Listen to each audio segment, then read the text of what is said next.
UDH मंत्री शांति धारीवाल ने प्रशासन शहरों के संग अभियान की तैयारियों के लिहाज से अजमेर में संभाग के निकायों की बैठक ली। बैठक में अभियान के दौरान प्रस्तावित कार्यों में आ रही बाधाओं और उन्हें दूर करने को लेकर मंथन किया गया। देखिए फर्स्ट इंडिया की खास रिपोर्ट। ये संभागवार निकायों की बैठक हो रही है। इसी कड़ी में अजमेर संभाग के निकायों की बैठक अजमेर के जवाहर मंच में हुई। यूडीएच मंत्री शांति धारीवाल की अध्यक्षता में हुई बैठक में संभाग के महापौर, अध्यक्ष, सभापति, नगर निगम, नगरपालिका और विकास प्राधिकरण के अधिकारियों ने शिरकत की। इस मौके पर मंत्री शांति धारीवाल ने कहा कि जो भी लापरवाही करेगा उसके खिलाफ कड़ी कार्रवाई की जाएगी। वहीं अगर किसी अधिकारी की मंशा आम जन को राहत देने की है और उससे कोई गलती हो जाती है तो सरकार ऐसे अधिकारी के साथ खड़ी है। मन साफ होगा, जो राज्य के आदेश के अनुसार नागरिकों को लाभ पहुंचाएगा।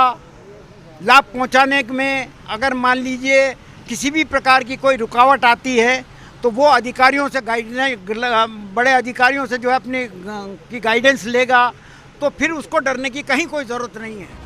यूडीएच मंत्री शांति धारीवाल ने कहा कि निकायों में चली आ रही वाहियात परंपरा को हमने खत्म किया है। नगरपालिका अधिनियम की धारा 69A के तहत किन मकानों का नियमन किया जाएगा, इस बारे में कैबिनेट स्तर पर फैसला होगा।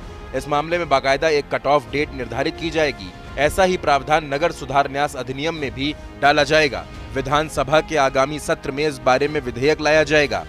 बदलाव करके हम कैबिनेट में जाएंगे। कैबिनेट में अप्रूव सितंबर के महीने में कैबिनेट में जाएंगे। कैबिनेट ने अगर ये अप्रूव कर दिए 24 हमारे पॉइंट, फिर इनसे जो है अभियान 2 अक्टूबर से। यूडीएच मंत्री शांति धारीवाल ने कहा कि इस बार के अभियान में जो पट्टा जारी होगा उसमें किसी प्रकार की कोई शर्त नहीं रखी जाएगी। भूखंडधारी चाहेगा तो वो मकान बेच सकेगा। इस बार व्यावसायिक उपयोग का भी पट्टा दिया जाएगा।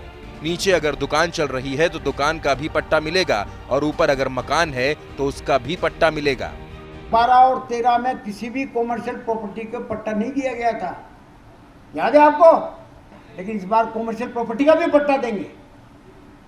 मान लीजिए एक मकान है, मकान में ऊपर तो रेजिडेंस है और नीचे जो है 4 दुकानें बनी हुई हैं, तो पिछली बार उन 4 दुकानों का पट्टा नहीं मिला था उसको। अब कैसे उनको 4 दुकानों का भी पट्टा मिलेगा और रेजिडेंस का भी साथ में पट्टा मिलेगा। वहीं यूडीएच मंत्री के सलाहकार जीएस संधू ने अधिकारियों से कहा कि लोगों से आवेदन मांगने का काम 1 महीने पहले शुरू कर देना चाहिए। इससे ज्यादा संख्या में मामलों का निस्तारण हो सकेगा। जो अतिरिक्त शिथिलता चाहिए उसके लिए कैबिनेट में मामला लेकर जाएंगे। कोशिश ये करिए कि जितना प्रेपरेटरी एक्शन आप कर लेते हैं उतना डिस्पोजल अच्छा होगा। यदि आप अभियान के टाइम एप्लीकेशंस इनवाइट करेंगे तो डिस्पोजल नहीं हो पाएगा। तो एप्लीकेशंस इनवाइट करने का काम बहुत पहले शुरू हो जाना चाहिए, कम से कम 1 महीना पहले या अभी से भी हो सकता है कि एप्लीकेशंस इनवाइट करें, उनका अध्ययन करें। परीक्षण करने के बाद उनके ऊपर जो भी आपको कार्रवाई करनी है, किसी में मौका देखना है, किसी के पैरामीटर्स चेक करने हैं, किसी के डॉक्यूमेंट्स चेक करने हैं, कोई रिपोर्टिंग करवानी है आपके जो विद इन ऑफिस, तो वो ये सारी कार्रवाई अग्रिम रूप से हो जानी चाहिए।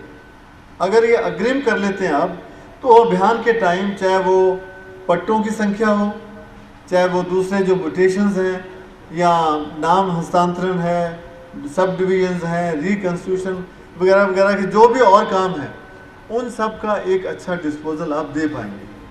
अभियान में निर्धारित लक्ष्य 20 लाख पट्टे बांटने के लिए प्रमुख सचिव यूडीएच कुंजीलाल मीणा ने कहा कि उनके पास ऐसा मूल मंत्र है, अगर उसकी पालना की जाए तो 20 लाख पट्टे बांटे जा सकते हैं। हर पार्षद को उसके वार्ड में पट्टे बांटने का लक्ष्य दिया जाना चाहिए। उत्कृष्ट कार्य करने वाले निकायों को पुरस्कृत किया जाएगा। मेहरबानी करके आप यहां से आज के बाद जाएं तो अगले 1 वीक में आप स्पेशल सेशन बुलाएं अपनी नगर पालिका का। स्पेशल बैठक किसके लिए? प्रशासन शहरों के संघ, गांव प्रशासन शहरों के संघ आने वाला है 2021 का अक्टूबर में। हम उस अभियान में उस वार्ड पार्षद से उस वार्ड में क्या काम है करना है उसकी एक लिस्ट बनवाएं। तो जो आप जाने के बाद एक बैठक बुलाएं, स्पेशल बैठक। एजेंडा केवल ये कि होगा उसका कि प्रशासन शहरों के संघ में हमारी नगर पालिका में कौन कौन से काम किस किस वार्ड में कैसे करने हैं। वहीं स्वायत्त शासन सचिव भवानी सिंह देथा ने कहा कि कोविड प्रोटोकॉल की पालना के लिहाज से निकाय कार्मिकों की ओर से उत्कृष्ट कार्य किया गया। उनके इस कार्य की सरकार में उच्च स्तर पर भी तारीफ की गई। उन्होंने कहा कि मुझे पहली बार गर्व हुआ कि मैं इस विभाग में हूँ। तो जो लास्ट ईयर कोविड की लहर आई थी, प्रथम लहर और द्वितीय लहर, उसमें म्यूनसिपैलिटीज़ ने, नगर परिषद, नगर पालिका, नगर निगम, अधिकारी, सफाई कर्मचारी, टीम प्लस ईओ सबने बहुत अच्छा काम किया, जिसकी हाईएस्ट लेवल पे भी एक बार नहीं कई बार प्रशंसा हुई है। कोविड सेकेंड लेयर में भी किया है और कोविड थर्ड लेयर की प्रिपरेशन अगर आए तो उसकी प्रिपरेशन में भी they started doing their work.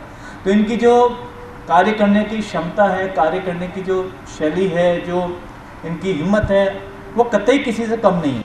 मुख्य नगर नियोजक आर.के. विजयवर्गीय ने बैठक में प्रशासन शहरों के संग अभियान को लेकर विस्तृत प्रस्तुतिकरण दिया। किस प्रकार आमजन को राहत दी जा सकती है, इसको लेकर ओपन सेशन भी हुआ, जिसमें निकायों के जनप्रतिनिधि और अधिकारियों ने अपनी समस्याएं बताईं। इस पर मुख्य नगर नियोजक आर.के. विजयवर्गीय ने उनका मार्गदर्शन किया।